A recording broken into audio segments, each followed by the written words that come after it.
All right, a little bit of a after video since we did 4 days in Utah last week, or I guess it wasn't last week. Yeah, I guess it was last week. Anyway, I'm going to do a little video here, show some things. The bikes have been cleaned up. First, let's have a look at these front tires, these Shinko 216s. No side knob, cracking. The tires held up really well. Pretty pleased with those.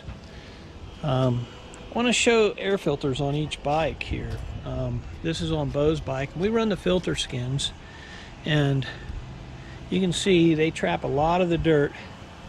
I'll show later in this video, once I pull the filter skins off, what the filters look like. But that's 4 days. We didn't clean the filters the whole time we were there, so we'll see how those look. Rear tires.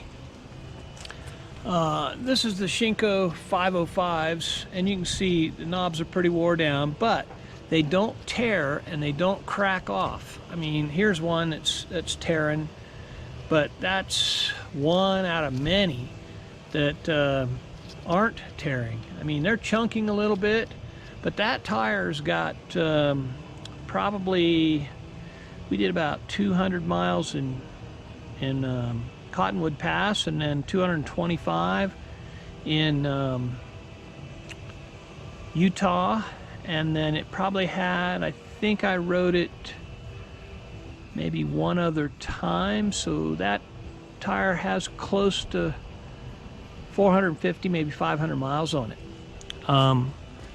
This one over here on my bike shows about the same kind of wear. No punctures.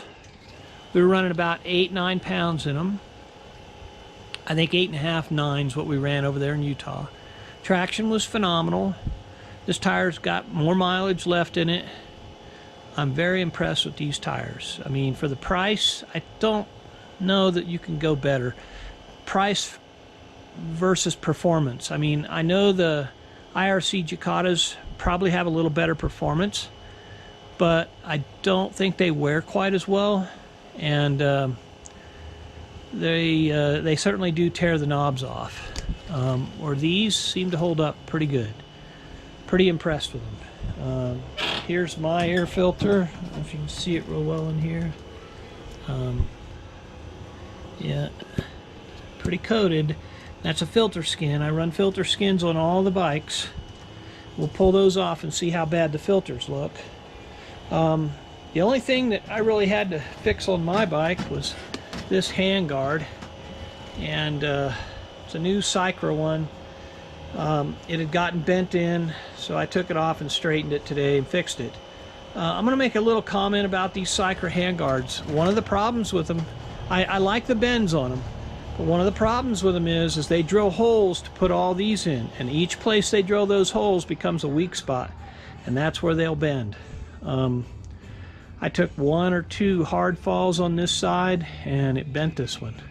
Another thing about these, they use a 1024 screw, a self-tapping metal screw, to put these in. They don't really tap the aluminum, so when you go to put them in, you're cutting threads. And when I took these off and put them back on, it's a real pain. And I tried running a 1024 tap through them, and my tap ended up breaking in that one. So that one won't ever have a screw in there. It's nice and tight anyway. So then I went through and ran another 1024 screw, not these, all the way through on each of these to cut the threads, and that made them work much better. I don't know why they do that, why they just don't tap them all the way through from the factory. I know what they're trying to do is create a thread that doesn't want to back out, but a little bit of Loctite, that's all you need, fellas. Front tire on my bike. Again, no evidence of any cracking of the side knobs. The first set of 216s I had about a year or so ago definitely didn't have that. They definitely cracked within the first ride. So whatever was going on with those, they fixed that problem. Other than that, my bike held up real well. Come over here and look at Adrian's bike. This is my 250XC. It's an 07. Now this is a 546 tire on the front, and this 546 has got quite a bit of miles on it. It's starting to wear down. It probably should be replaced, but he doesn't ride this bike that much, so I'm probably just going to leave it alone. Those tires will last forever.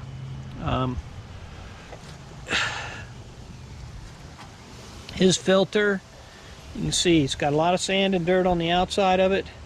We'll take that filter skin off and see what it looks like. And then he's got a Shinko 505 on the back of this one. It doesn't have as many miles. It was pretty close to new going into Utah, and it's in real good shape, really good shape. And then we have Frank's bike over here. Nothing really significant. The gas tank worked really well. Frank didn't have to worry about needing any fuel. Got to hand it to IMS. They make a good product. The Clark tank, I'm still battling with Rocky Mountain ATV to get some money back on that. They got the tank back. I sent it to them, and they've never given me any money back, so I don't know what the deal is there. And then we got the pipe, or the back tire on this one, another 505 Shinko. That's got two Moab rides on it, or Utah rides. It's got the 2019 spring rides, which I think we did 3 days, and then it's got this one, 4 days on it. So that's 7 days of Utah riding, average 50 miles a day, so figure 350 miles, and that tire's held up pretty good. It's probably about due for a new one, but again, still pretty impressed with those. And then on the front, he's got this is an old Kenda Trackmaster 2, and that's got 2 years of Moab riding, or Utah riding. It's got spring 2019 and the fall here 2020. It did 4 days here, 225 miles this fall, and it did 3 days in spring of 2019. And you can see no side knob issues. Probably still a worthwhile tire. And then his air filter, again, pretty dirty on the filter skin. We'll take it off and we'll see what we can learn about that. But I just believe in the filter skins. I think they work, and it's important to run them out here in the really dusty environments that we encounter in Utah and sometimes here in Colorado. I swear by them. All right, let's take the filters off and see how bad they look. All right, so here are the filters. You can see I grease all the bases. That's just another thing I do out here in the west where we have lots of dust. So I'm going to go through each one, and we'll look at them and see what they look like here. One of the ways you can tell if any dirt was getting through is just look at the inside. You can see this is Frank's, and you can see there's no evidence of any dirt getting through that filter. Okay, so that one's Frank's.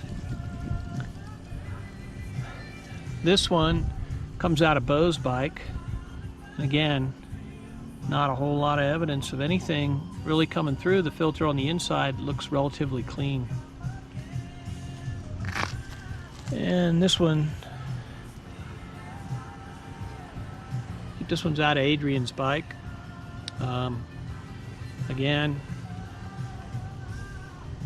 you can see my oil in there, but nothing, no dirt coming through. And the last one would be on my 300.